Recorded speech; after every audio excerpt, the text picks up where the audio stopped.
Hi, I'm Allison and I make stuff, and it's been a while. My life has taken me a lot of places, most recently this home, which I've been determined to make whimsical. Unfortunately, like many people, I am plagued with cheap, hollow, builder-grade doors. The horrors persist, but I have painted a free afternoon, so we're gonna fix this. Recently, I've been really inspired by folk painting, like this. And I want that in my life. I've been working on a dollhouse renovation project. Maybe I'll show the dollhouse off in a future video, but it's a dollhouse I built into my Billy bookcase. And for that, I needed to have a new bed for my dollhouse. And I decided to paint it with these really pretty floral folk motifs. And I thought, why can't my real house be a dollhouse? And I decided it can. So here's the plan. We are going to paint the doors a base color matching the wallpaper I have here, this kind of like middle green. Then we're going to design a motif to go in the squares and rectangles on the door. And then we're going to paint it and see what happens.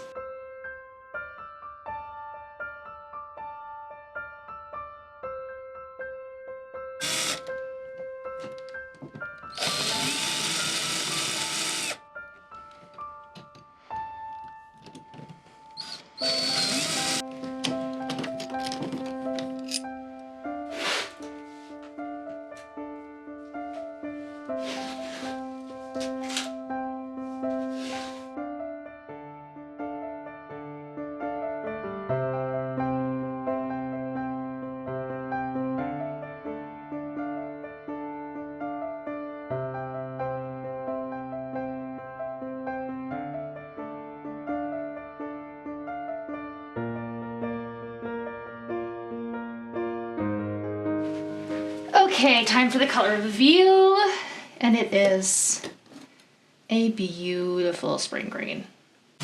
It is the moment of no return. Let's do it.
Okay, while we wait for the doors to dry, let's talk inspiration.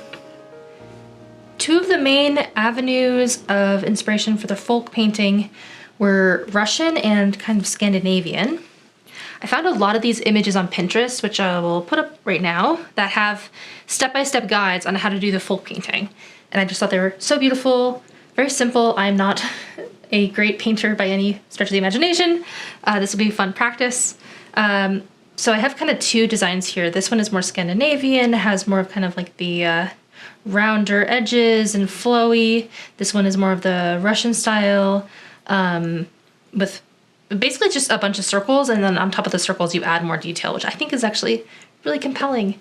And you can kind of make the circles any size you want. So I made a not to scale drawing of the door, but I think I'm gonna go for the more simplified version. That seems a little more true to the aesthetic of my room and kind of more of the vibe I was going for, as well as the vibe of the doll bed that I had made. Though this kind of looks a little more Scandi, but it is the simple shapes kind of with a little extra detail. Okay, it's a new day. I'm back in my painting clothes, and we are going to draw out the design in pencil on the door before I start painting it in. I decided I only want to do the middle panels. As beautiful as the whole door would be, there's a lot going on in this room, and I want it to be very even across the board where the attention is. So I think that is going to look lovely, and I can always add more later if I want to. So what I'm going to do is I'm going to kind of find the middle points of the panels, and I have some kind of just random round objects to use to draw the template. So let's do it.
The color scheme I've gone with is kind of this pink, blue, green vibe. I have this really pretty dusty blue in my curtains and in my rug. This is a little brighter, but I think actually for the base circle, that'll be great, and I can go a little bit deeper and maybe dustier on top. This pink is way too bright. We will be toning it down. But I'm thinking middle blue, top and bottom pink, and then doing a darker green for the leaves. And I think that's gonna look really good.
now that we have the base colors drying, I wanted to talk about the leaves a little bit because in my general sketch, I kind of just had like big leaves in the middle.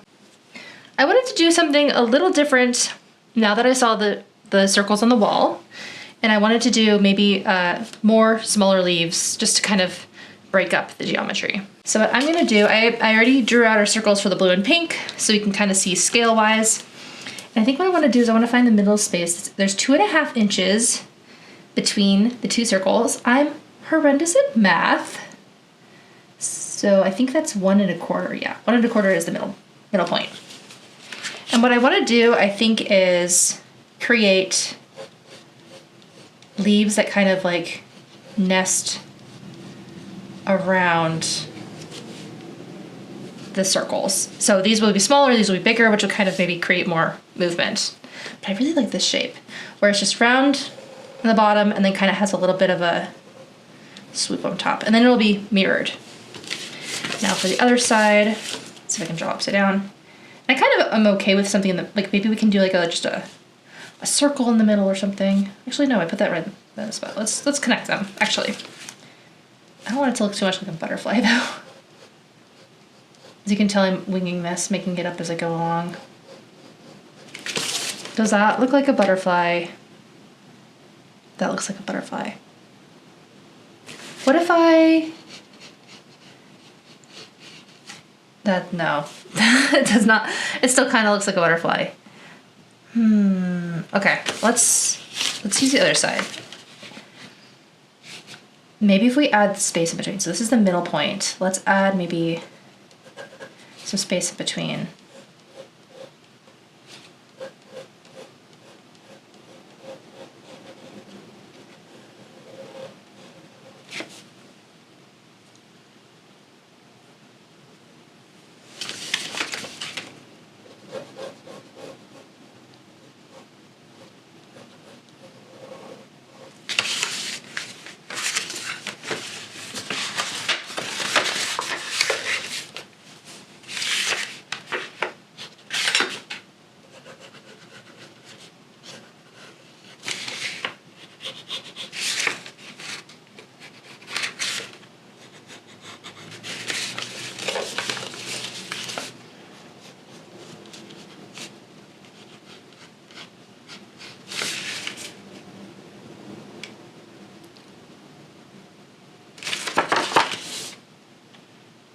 I kind of don't like either of these.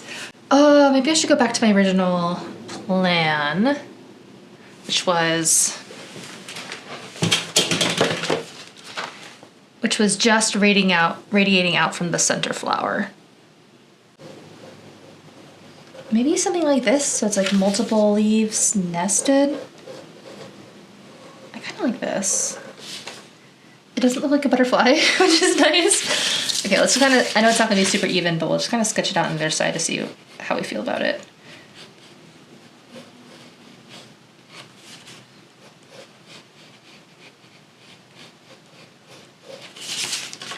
Well, it's super lopsided, but I actually kind of like this.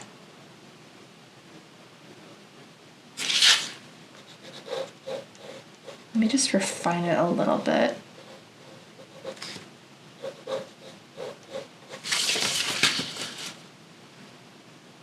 Yeah, I like this a lot. Okay, we figured it out, y'all. So I'm gonna cut this out and use this as a template, as a stencil to draw onto the wall, so it's all even. So I cut out the template and I cut out little windows so I could see where the circles were to help line up. I only cut out one side of the leaves, obviously because I want it to be a mirror image. I can just flip this over and use it for the other side. This is some like just leftover poster board I had. You can also do this with cardboard. Look at that. Oops, scraped some of the green away, but that's fine because we'll be covering it. Ignore the drawings on the other side. I was saving paper and just reusing the side with the drawings I did not like that looked like butterflies. Butterflies are cute. Very cute, but not what I was going for. Huh. Oh, look at that.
Well, it's starting to look like something that's not just 3 circles on my door. The leaves add everything. This is already kind of like an abstract flower vibe. Yeah, let's add some detail. I'm gonna do the detail on all the flowers in white. I think it'll tie everything together, make it more cohesive, maybe soften some of the brightness because everything else is kind of more muted in this office. Yeah.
Okay, painting both doors took so long, but I really like how it looks. The paint I have is not super opaque. Of course, there's mistakes everywhere, but I think it kind of adds to the cottagey vibe. For the blue flowers, I'm kind of going for this sort of vibe. So let's get going.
Okay, this took way longer than I thought I was going to, but I think I'm done and we can do the reveal and talk about it.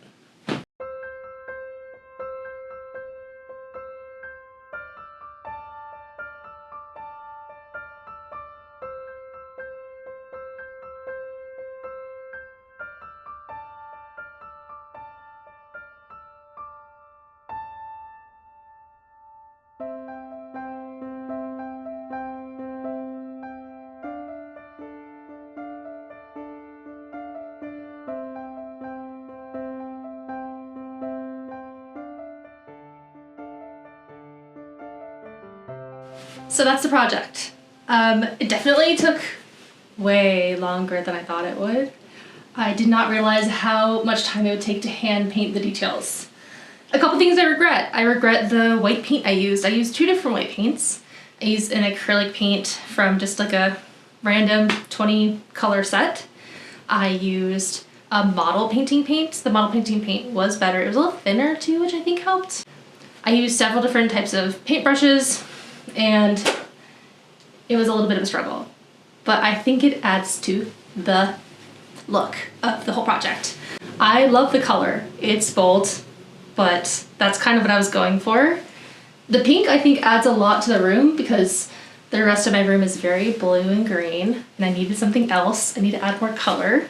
Overall, I think it really fits the look, which is kind of English cottage-y. Eclectic hobbit hole is kind of the look. I had basically everything on hand except for the color for the paint on the door. So that's the only thing I really had to buy, luckily. Are there lots of mistakes? Yes. Did I erase the pencil marks yet? No.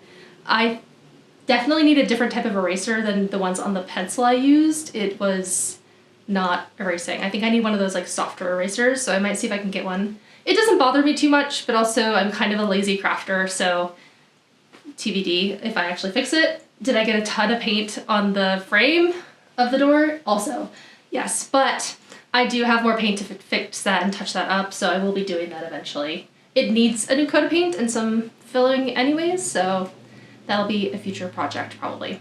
But yeah, overall, super happy with it turned out. Thank you for coming along on the journey. You can kind of see my thought process. I very much am a step-by-step person. I don't plan the whole project at the beginning. I kind of go along with the flow. So I hope you got to see that in action today. Thanks for watching.